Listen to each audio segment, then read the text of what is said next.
কোরআন পড়তে গিয়ে কেন শয়তানের ওয়াসওয়াসা থেকে আমরা পানাহ চাইবো আল্লাহর নিকটে? আদম আলাইহিস সালামকে আল্লাহ তাআলা তৈরি করলেন, এদিকে ফিরবেন। আমি 9.5 ঘন্টায় গাড়িতে লম্বা মানুষ পা গুটিয়ে বসে আপনার গ্রামে এসেছি। আমি কিন্তু আপনার থেকে অনেক বেশি ক্লান্ত। আপনি আমার দিকে অ্যাক্টিভ হয়ে থাকুন। অনেক তথ্য বলেছি, আজকে দেব, আমি দেব ইনশাল্লাহ। আদম আলাইহিস সালামকে আল্লাহ তাআলা তৈরি করলেন, তৈরি করে রাখলেন কোথায়?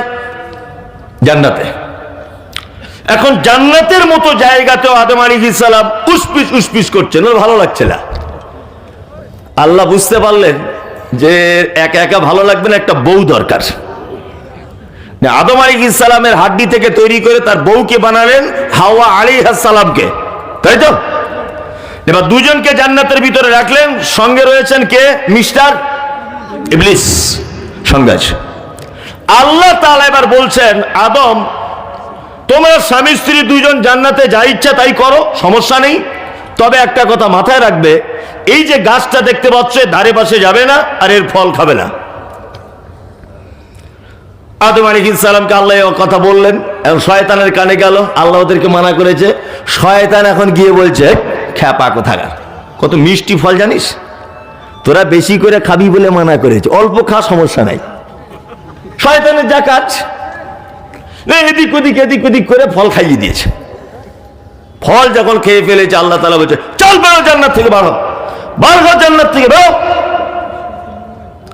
আদম আলাইহিস সালামকে আল্লাহ সুবহানাহু ওয়া তাআলা জান্নাত থেকে বার করে কোথায় পাঠিয়েছিলেন? কোথায়? ভারতে। ভারতে সিংহল, শ্রীলঙ্কা। শ্রীলঙ্কা তখন কি ছিল? ভারত। নাম্বার 2, হাওয়া আলাইহিস সালামকে কোথায় পাঠানো হয়েছিল? জিদ্দা। কোথায়? জিদ্দা। তাহলে এখানে আরেকটা কথা বলে রাখছি, শুনে রেখে দেন। যারা বলছে ভারতবর্ষের মুসলিমরা এদেশের নাগরিকত্ব পাবে না, সমস্ত ডকুমেন্টস দেখাতে হবে, সমস্ত প্রুফ সামনে আনতে হবে, তাছাড়া এনআরসির আওতায় চলে যাবে, পাকিস্তানে পাঠিয়ে দেওয়া হবে, বাংলাদেশ পাঠিয়ে দেওয়া হবে, মায়ানমারের মতো দেশ থেকে বার করে দেওয়া হবে। শোনো বন্ধু, আমার মনে হয় তোমার সারা পৃথিবীর ইতিহাস জানা নেই। আমরা এই ভারতবর্ষের আদি নাগরিক। আমাদের পিতা আদম আলাইহিস সালাম এই দেশের মাটিতে এসেছিলেন। আরে তোমার তো জন্ম হয়েছে কালকে, তুমি কি জানো ইতিহাসে? সারা পৃথিবীর স্বর্ণোজ্জ্বল অক্ষরে এই ইতিহাস আপনি পাবেন যে পৃথিবীর প্রথম মানব আদম আলাইহিস সালাম, তিনি এই দেশের মাটিতে সর্বপ্রথম নেমেছিলেন। আমরা সেই দেশের নাগরিক। যতটা সস্তা ভাবছো অতটা সস্তা নয়। ঘুঘু দেখেছো, ঘুঘু ধরার ফাঁদ দেখোনি। যতটা সস্তা ভাবছো অতটা সস্তা নয়। আমাদেরকে তুমি বলছো নাগরিকত্বের প্রমাণ করতে, তোমার নিজেরই নাগরিকত্ব ঠিক নাই। আমরা এই দেশের আদি নাগরিক। আমাদের উত্তরসূরি, আমাদের আদি পিতা আদম আলাইহিস সালাম, তিনি এই দেশের মাটিতে এসেছিলেন সর্বপ্রথম। এবার জিদ্দাতে নামলেন হাওয়া, দুজন দুই ডাক থেকে দোয়া করছেন। কি দোয়া করলেন? রব্বানা যালামনা আনফুসানা ওয়া ইল্লাম তাগফির লানা ওয়া তারহামনা লানাকুনান্না মিনাল খাসিরিন। আল্লাহ, দুজনে ভুল করে দিয়েছি, জুলুম করেছি, অত্যাচার করেছি, তুমি একটু ক্ষমা করে দাও, আমাদের উপরে রহম করো। বারবার যখন এই দোয়া করছেন, আল্লাহ তাআলা গফুর রহিম, ক্ষমাশীল বড়ই। তিনি বললেন, ঠিক আছে আদম আর হাওয়া, তোরা যখন দুজন এত বড় অনুতপ্ত হচ্ছিস, দুজনকে ক্ষমা করে দিলাম। দুজনকে ক্ষমা করে দিলেন। আল্লাহ সুবহানাহু ওয়া তাআলা আদমকে বলছেন, আদম তোমাদের দুইজনকে বা পৃথিবী নামক একটি জায়গাতে পাঠাবো। এই ইতিহাস সহজে আপনি শুনতে পাবেন না। আউযুবিল্লাহ কেন পড়তে হয় সেটা বলছি আমি, আর কেন বলছি এটাও বলবো, তারপরে বলবো মানুষ সৃষ্টির রহস্য কি। এবারে আল্লাহ তাআলা বলছেন আদম আর হাওয়াকে পৃথিবী নামক জায়গাতে যেতে হবে। আদম আলাইহিস সালাম মনে মনে ভাবছেন যে পৃথিবীতে যাব, ঠিক আছে, সমস্যা নেই। আল্লাহ তাআলা বলছেন, ভয় নেই, সঙ্গে কে থাকবে? মিস্টার ইবলিস।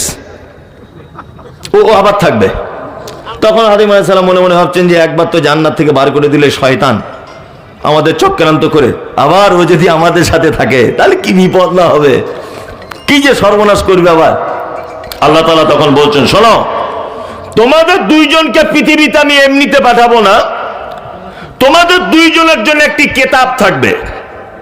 এই কিতাব অনুযায়ী যদি তোমরা দুজন পৃথিবী নামক জায়গাতে জীবনযাপন করো, তাহলে ইবলিস শয়তান তোমাদের আর কোনো ক্ষতি করতে পারবে না। আর এটা ইবলিসও শুনেছে, আচ্ছা কিতাবের 12টা বাজাবো, কিতাবে যা লেখা আছে সব পরিবর্তন করে দেবো। আচ্ছা বলুন, এবার একটা কথা বলি, আদম থেকে নিয়ে ঈসা আলাইহিস সালাম পর্যন্ত পৃথিবীতে যত নবী এবং রাসূল এসেছিলেন এবং যে সমস্ত নবীদেরকে কিতাব দেওয়া হয়েছে, যত সহিফা দেওয়া হয়েছে, প্রতিটা সহিফার কোন অস্তিত্ব আছে? আছে? নাই। আপনারা জানেন আমাদের নবী মুহাম্মদ সাল্লাল্লাহু আলাইহি ওয়াসাল্লামের আগে যে নবী এসেছিলেন তার নাম ঈসা আলাইহিস সালাম। ওনাকে একটা কিতাব দেওয়া হয়েছিল, কিতাবটির নাম কি? ইনজিল। বর্তমান খ্রিস্টান ভাইরা যেটাকে বাইবেল বলে চালায়, এই মুমতাজুল ইসলাম আপনাকে ইতিহাস বলে দিয়ে যাচ্ছি, পবিত্র আল কোরআন অবতীর্ণ হয়েছে আরবি ভাষাতে। ঈসা আলাইহিস সালামের উপরে যে কিতাব অবতীর্ণ হয়েছিল ওটা আরবি ভাষাতে নয়, ওটার নাম ইয়ারমিক ভাষাতে। পরবর্তীতে ট্রান্সলেট করা হয়েছিল হিব্রু ভাষাতে।